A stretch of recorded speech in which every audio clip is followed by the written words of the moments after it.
Yeah, hi, this is Dr. Zelenko, and I'm making this video from my hospital bed. I just want to give a quick update. Many people have expressed their love and prayers, and I'm very grateful. Thank you. Uh, Unfortunately, I had a MRI and a transesophageal echocardiogram called a TE, and it found a tumor in my right ventricle. That's the lower right chamber of the heart. And on top of that tumor is a blood clot. That's not pretty good news. It's not good news. And the treatment would be to go on blood thinners, which I'm on, to try to dissolve the clot. And then we have to figure out what to do with that tumor. To be frank, if that clot breaks off, that's a ticket to the next world. Also, there are more tumors around my lower left lobe in my lung. So I'm in a precarious situation. However, as King David writes, even though I walk in the shadow of death, I shall fear no evil, for God is with me. And I do really feel that way, and those words resonate in my soul more now than ever in my life. And there is a Talmudic teaching that even if the sword is on your neck, a person should never give up hope. And so I'm in a very good state of mind. And as I frequently said, they're going to have to carry my body off the battlefield, because my resolve to help humanity, the vulnerable, the innocent, decent people, overcome this terrible darkness and plague that is upon us has never been stronger. And if I have to leave the world, I accept God's will, but I encourage and plead with everyone else to up your game and stand up and resist. Resist first within yourselves against giving into fear, and then resist publicly against the policies of tyranny which are coming again. Because it's pretty obvious what's going to happen right now. The World Health Organization, which is essentially funded by the sociopath Gates, is gaining more and more power over sovereign nations. Gates messaged, I think 5 or 6 months ago, that smallpox is a big threat. And then supposedly it was eradicated in 1980, and it was only found in 2 labs in America and in Russia, in DSL level 4 labs, the highest maximum security labs. So it's not surprising to me now that we're seeing monkeypox. I anticipate global panic about it. This will be the next media or narrative that will continue the fear campaign and lockdown campaign and mask campaign to create anxiety, isolate you from people you love, and dehumanize you with these face diapers. And so this is their playbook, and they're going to keep on sending wave after wave of their evil agenda until we make internal resolutions to kick the evil out from within us. We should, in my opinion, denounce the worship of false gods, the god of technology, the god of science, the god of corrupt governments, money, power, fame, and reconcile our hearts with our Creator, who's making us anew every instant in time. Basically, the world has now chosen sides. Those that will worship the machinations of man, and those that will bow down to the Creator. And so let the culling begin. The world needs a cleaning. And when the process is done, the world will be filled with the knowledge of God, just like the waters cover the seas. And the sociopaths have a big thing coming for them. They think they're gods. They think that they're ruling the world. We'll see. So let the games begin. And I have no problem falling in battle because this is a hill that we need to die on for. Because otherwise our progeny will have nowhere to breathe. Their big week of megalomania begins on May 22nd in Switzerland, with both the World Health Organization's annual World Health Assembly and the World Economic Forum's annual meeting in Davos. In Geneva, the WHO will be voting on a pandemic treaty known officially as the Zero Draft Report of the Working Group on Strengthening WHO Preparedness and Response to Health Emergencies. This pandemic treaty will make them the directing and coordinating authority on international health. The WHO's Zero Draft Plan includes regular simulation exercises, global surveillance, more vaccines, more censorship, contact tracing, and digital vaccine passports. In Davos, Klaus Schwab's World Economic Forum's annual meeting theme is History at a Turning Point. Their agenda includes more vaccines, more censorship, and more LGBTQI resilience. The same week in Indonesia, the United Nations Office for Disaster Risk Reduction is holding their annual global platform, where they will be planning for regular ongoing pandemic simulations, more global governance, more money to fight climate change, and ultimately accomplishing the United Nations 2030 Agenda, also known as the Great Reset. In March of 2021, the Nuclear Threat Initiative conducted a tabletop exercise simulating a global pandemic involving a monkeypox terrorist attack, something that Bill Gates has told us to expect. I'm hoping in 5 years I can write a book called, We Are Ready for the Next Pandemic, but it'll take tens of billions in R&D that the US and the UK will be part of that. It'll take probably about $1 billion a year for a pandemic task force at the WHO level, which is doing the surveillance and actually doing what I call germ games, where you practice. You say, okay, what if a bioterrorist brought smallpox to 10 airports? How would the world respond to that? That there's naturally caused epidemics and bioterrorism caused epidemics that could even be way worse than what we experience today. And yet the advances in medical science should give us tools that we could do dramatically better. The Biden administration has just bought millions of doses of monkeypox vaccines, and mysterious cases are now being reported. Here we need a vast military-style campaign to marshal the strength of the global private sector. It offers the only real prospect of achieving fundamental economic transition. Let's also be clear. The future is not just happening. The future is built by us, by a powerful community as you here in this room. We have the means to improve the states of the world. But two conditions are necessary.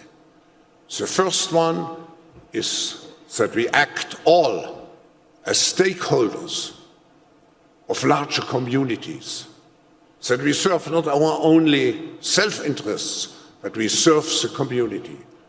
That's what we call stakeholder responsibility. And second, that we collaborate. Sur la gauche, on peut voir le fondateur du Forum économique mondial, Klaus Schwab, et à droite, son père. Klaus Schwab est né dans l'Allemagne nazie hitlérienne en 1938. À cette époque, son père était responsable de Escherwitz, une entreprise stratégique de l'Allemagne nazie. It's sad to say, I'm in the process of throwing 30 million doses into the garbage because nobody wants them. We have a big demand problem. We right now have governments, we try to contact not only is CEF contacted through the embassies in Washington, every country, and nobody wants to take them. And so the challenge we have now is a very different situation than we had 2 years ago. The problem we had 2 years ago is there was no mRNA capacity in the world, zero. The situation is very different today. Moderna has 3 billion doses of annual capacity. Pfizer has 4 billion doses, that's 7 billion doses, and the Chinese don't want the vaccines of mRNA. So if you just take the Chinese population out, you have more than a dose per person. And as we just discussed, the issue in many countries is people don't want vaccines. In the US, people don't want vaccines. Around the world, we have a lot of people who don't want the vaccine. That's the problem Seth and his team are working against. So we don't have a capacity issue around the planet. It is not true. It was true 2 years ago. It's not true today. It begins early last year when Joe Biden, as one of his very first acts as president, brought the United States back into the World Health Organization. We saw this, we thought, why would Biden be so anxious to do something like that? At the time, we assumed it was just part of his larger de-orangification effort. Trump had pulled the U.S. out of the World Health Organization, so Biden had to do the opposite. Childish, but that seemed like a fair explanation. Still, it did seem a little weird because there aren't many international bodies that are more thoroughly discredited than the World Health Organization, particularly after COVID. It's a laughingstock. There's one thing it's not good at, it's public health. Since the very first cases of the coronavirus were reported in Wuhan, the WHO slavishly ran interference for the Chinese government and did it in the most cartoonish and obvious way. First, WHO claimed there was no evidence of human-to-human transmission of the virus. Remember this?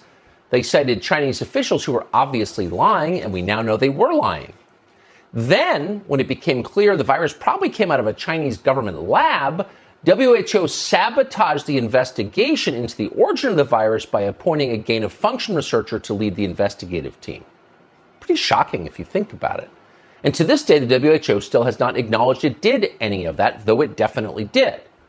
Instead, they've continued to praise China's response to COVID as, quote, transparent, which is the one thing it's not.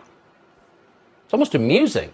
But again, it's weird if you think about it. Why would Joe Biden want to join a group that every informed person laughs at?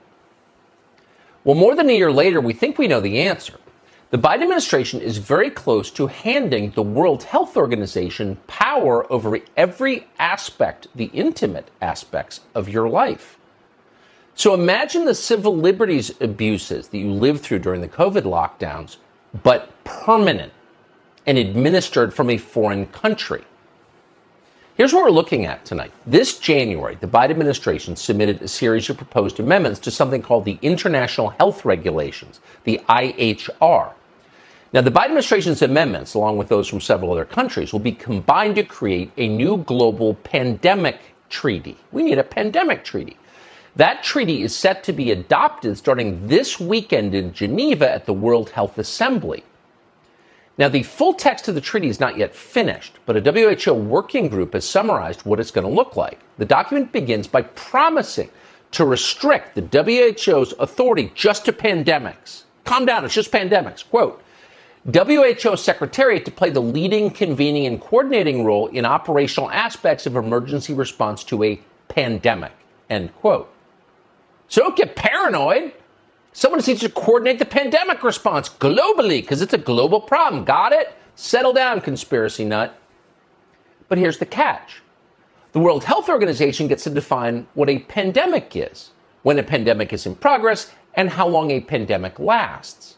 Then you read the fine print and you realize the WHO will have total authority over emergency operations in the United States if there is ever a, quote, public health emergency. Huh? What qualifies exactly as a public health emergency? Well, they don't define that. But they get to decide what a public health emergency is. And then they have total authority. You can see where this is going. Now, the Biden administration has made certain that unelected bureaucrats at the WHO have total authority to declare and define public health emergencies. They did it explicitly. The White House eliminated a provision that would have required the World Health Organization to, quote, consult with and attempt to obtain verification from the state party in whose territory the event is allegedly occurring in. So, as originally written, they couldn't do anything without the permission of their member countries' governments. But thanks to the change that the Biden administration pushed, effectively there is no limit at all on WHO's power. And then it gets worse from there. The treaty also mandates a, quote, whole of government and whole of society approach to pandemic preparedness. Think about that. Every society is always preparing for a pandemic, and that means there will not be a moment ever when the WHO doesn't have operational control over so-called public health matters in this country. Now, what's that going to mean exactly? You've already guessed it's not really about public health. It never is. But before we tell you what exactly it's going to mean, you should know that none of this is going to be optional. Thanks to an amendment from the Biden administration, the treaty contains a provision for a compliance committee. Ooh, there's always the stick. It provides that every member country in the WHO must, quote, inform WHO about the establishment of its national competent authority responsible for overall implementation of the IHR that will be recognized and held accountable. Under this treaty, WHO members must enforce orders from the WHO. They have to act as the heavies for the WHO. And if they don't, they'll be sanctioned. The White House is going to be the muscle for the director of the World Health Organization. So who is the director of the World Health Organization? Well, that would be a former member of Ethiopia's Marxist-Leninist party called Tedros Adhanom Ghebreyesus. He once led the Ministry of Health in Ethiopia. He's not a physician. But as the head of the Ministry of Health in Ethiopia, for political reasons, he covered up 3 cholera outbreaks, the opposite of what he's supposed to do. He wrote off cholera as simply acute watery diarrhea. Again, he's not a doctor, so maybe he didn't know, but he did know. He did it for political reasons. Those outbreaks were taking place among disfavored groups. Then Tedros tried to appoint Robert Mugabe, the racist murderer who ran Zimbabwe into the ground, as an international goodwill ambassador for public health. Now, at the time, Zimbabwe was the poorest, most mismanaged, most racist country in the world. And yet Tedros thought he should be a goodwill ambassador for public health. These are some of the reasons that Tedros, needless to say, is a close friend of Tony Fauci's. So Tedros is really an outstanding person. I've known him from the time that he was the Minister of Health of Ethiopia.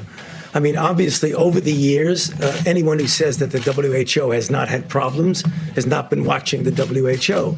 But I think under his leadership, they've done very well. Yeah, they've done very well. He's an outstanding person, that friend of Robert Mugabe's. And because he's such an outstanding person, we are days away from giving him operational control over our government's public health system, the one that you pay for and thought you controlled in this democracy. So what will this operational control mean? Let's be specific.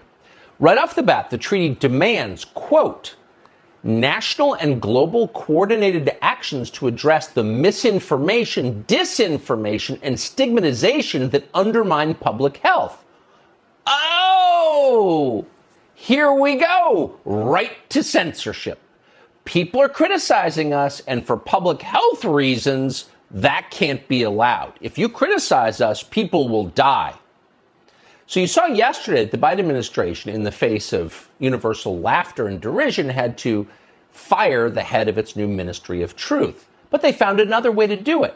Quote, WHO Secretariat to build capacity to deploy proactive countermeasures against misinformation and social media attacks. Oh, are you following this? So they're going to get to censor anybody who doesn't agree with what they do as they control the intimate details of your life. And they will control those details. Under this treaty, the World Health Organization will get to establish vaccine passports and regulate travel. World Health Organization will, quote, develop standards for producing a digital version of the International Certificate of Vaccination and Prophylaxis. Okay. So you may be thinking, well, it's just about COVID, and I went along with mandatory vaccines and vaccine passports at the time. How bad could it be? First of all, if you went along with that, you should be repenting right about now. But it's not just about COVID, because WHO will be in charge of, quote, the the digitalization of all health forms. World Health Organization will also, quote, share real-time information about travel measures.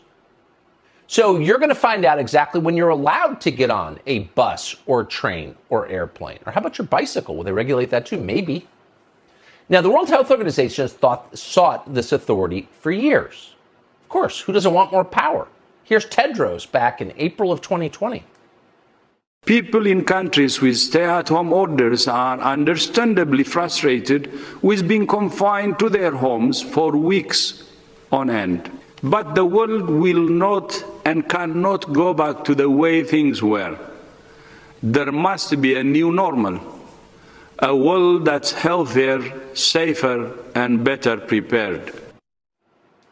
Okay, so there's a guy with a long and documented history of subverting public health, who is clearly a liar, who is acting as an agent for the Chinese government. And you have to ask yourself, did I vote for that guy? Is he one of my elected representatives in this democracy? How did he get power over where I can travel and when? Good question. And it's not just lockdowns that man, Tedros, would be able to dictate. The World Health Organization would also assume total control over vaccine manufacturing and distribution. We're not making this up, by the way. According to the document, WHO would create a, quote, truly global end-to-end platform for vaccines, diagnostics, therapeutics, and essential supplies, shifting from a model where innovation is left to the market to a model aimed at delivering global public goods. And we're not making it up. That's a verbatim quote. It actually says that. No more innovation, centralized control. According to the treaty, those vaccines and essential medicines, because it gets better on every page, will be distributed not on the basis of need, but on the basis of equity. Equity is, quote, it says, critically important for global health, both as a principle and as an outcome. That's what the treaty declares. Therefore, the World Health Organization will ensure, quote, equitable and effective access to vaccines, therapeutics, diagnostics, and essential supplies, and for clinical trials. And that means, again quoting, healthcare workers and the most vulnerable will have priority access. Not the sickest, not the people who need the medicine most, but the most vulnerable in a larger sense. In other words, favored groups get medicine first. There is no graver violation of medical ethics than this. Every physician practicing in the United States promises not to do what you just heard. And it would become mandatory under this treaty. And by the way, the language you just heard, that is exactly the justification that officials in several states threw out when they were caught passing out vaccines based on race. This is a power grab. It's dangerous. It is, by the way, a reward to the very people who screwed up 2 years of COVID response. Oh, let's give them more power. This is lunacy. And people who know that it's happening are upset. 125,000 people in the UK have just called for a referendum on this treaty. They signed a petition. In democracy, that would matter. You get to petition your government, you remember? But the British government doesn't care what they think. And now there's the Biden White House. In this country, there's been very little pushback because most people have no clue this is happening. We didn't until a bunch of people bothered us about it. You should look into it. We did, and we're shocked. We didn't know because our media isn't covering this. It's not on the front page. Why is that? You have to ask yourself.